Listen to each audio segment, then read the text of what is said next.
Leaks from the Miskatonic Bunker Hotel by CCRU. From CCRU's Abstract Culture, Digital Hyperstition. This text retrieved from ccru.net. Notes, fractions, random thoughts, night dreams, psychic leakage. Dr. Sarkon, Darkness, Miskatonic Bunker Hotel, 8/8/2000. Canto 5, Worm Bomb.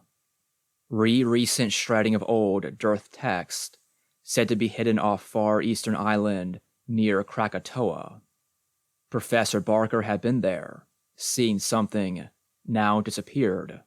Feared dead, or at least cryogenically frozen, by a government who feared the worst. They said he'd incanted a phrase, maybe 3, that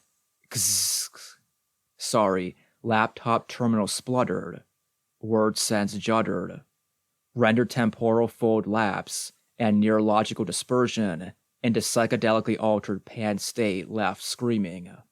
Natives of the island knew how to control this. At least keep it at bay.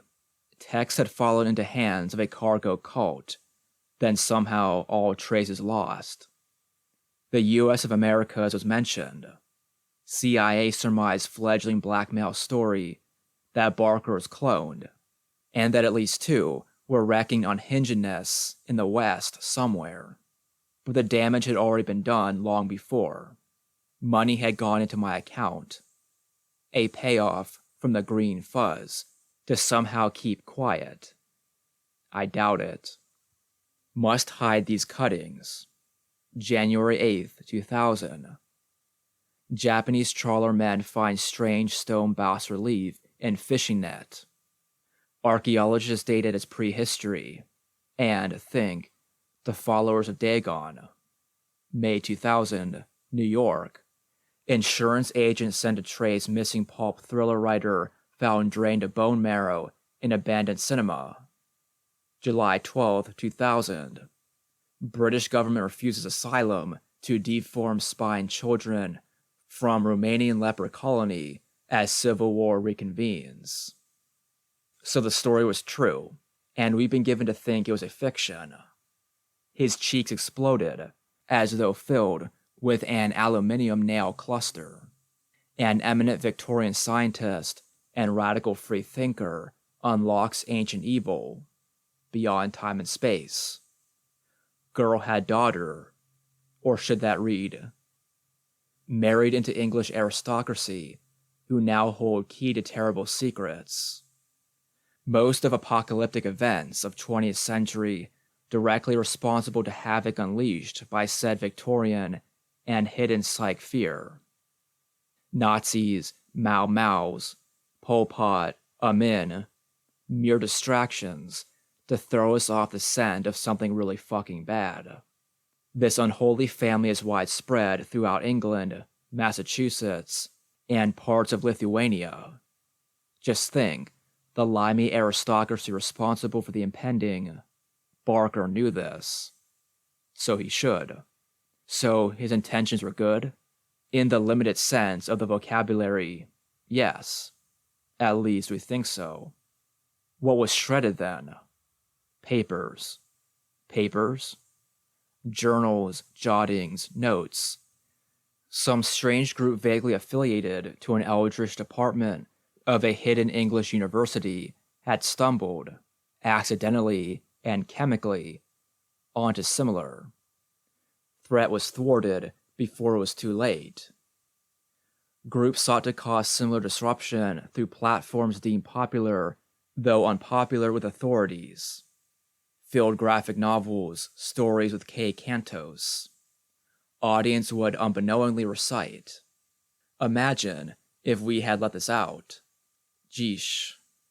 They'd created a whole pantheon of gods. Murmur, Katak, the like. Thing is, what these limey schmucks didn't realize was that these things actually fucking existed.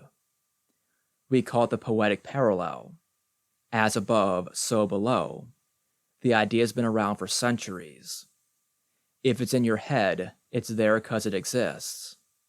Then it's only a matter of bringing it out. See? Magic, technology, drugs, sex, even fucking yoga. Any stimulus will do the job.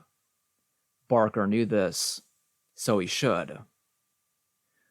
What happened to the group?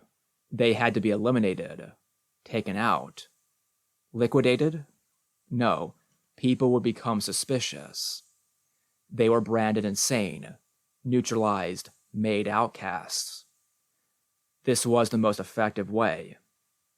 We're still mopping up the trails, some as far off as Czechoslovakia or southern England. You should leave now. Haven't you got to be in Washington? Thanks for the drink. The future was inevitable. He knew this now. Like a laser moving onto its target. Fixed, impenetrable, yet lucidly clear. The fuzz knew what Barker was. Barker probably was the fuzz. Interchangeable. Waiting outside that hidden door. He hadn't been cloned. This was puerile gossip. A fact lie mythed about by rogue fuzz sentinels. Derailed in the distant 60s fracas. Linked vaguely to a Colombian cartel. Paid off in snow. Fact, cocaine was seriously destabilizing Western economies, but too many politicians had a habit. Make note, defaced from journal, that's another story. Barker was real, as far as you could call anything real. A self-replicating proto-eluvial organism probably been here 65 million years. Landed from distant star, far beyond our galaxy. Maybe first asleep in ice caves under Earth's crust. A spore, woken by said natives of island near Krakatoa, after Earth shift thousands of years before. Records, what still exist, show him appearing throughout history at key points. Possibly one of Barker's selves was eminent Victorian, who messed up real good. Then, in the latter part of our time, Barker had set up Digigenetech software engineering and completely dominated, decimated, global markets. Spiked email, vicious clown simulation games, horror typing packages, sinister tentacle data savers. What a perfect way to KOS. Every little program encoded was some fucking sooth. Each key pressed, every mouse click phasing energy. Strengthening our oldest, unnameable enemy. Debilitating our own already debilitated senses. Part of Barker had learned to love humanity. Part of him to pity it. But by then, it was too late anyway. The gossamer thin mesh of cosmic time and space had been wrenched. Each little diversion was wearing us thinner. The journal was stained with slightly browning sweat. Old-fashioned paper gleached this time. These leads keep disappearing into each other, and now I'm not so sure. The stars look even more bright tonight. A comet flashed past, illuminating the whole of the town. Its tail orange, fizzing pink. Fax is chucking out reams of unintelligible script. Am awaiting next move. Anticipate call from fuzz operatives. Any time now. Carnival would be starting soon. The inhabitants of Dunwich would celebrate this every year, as they had done for hundreds of years, ever since the festival was introduced by travelers who returned from Easter Island, late 16th century. Tobias Barker, merchant, was one of those travelers. Children flashed past the window, screaming, laughing, partly hidden by street lamps, their faces masked in some strange amalgam of cotton, wood, and plastic. It's already beginning. I thought I heard a knock at the door. Room service?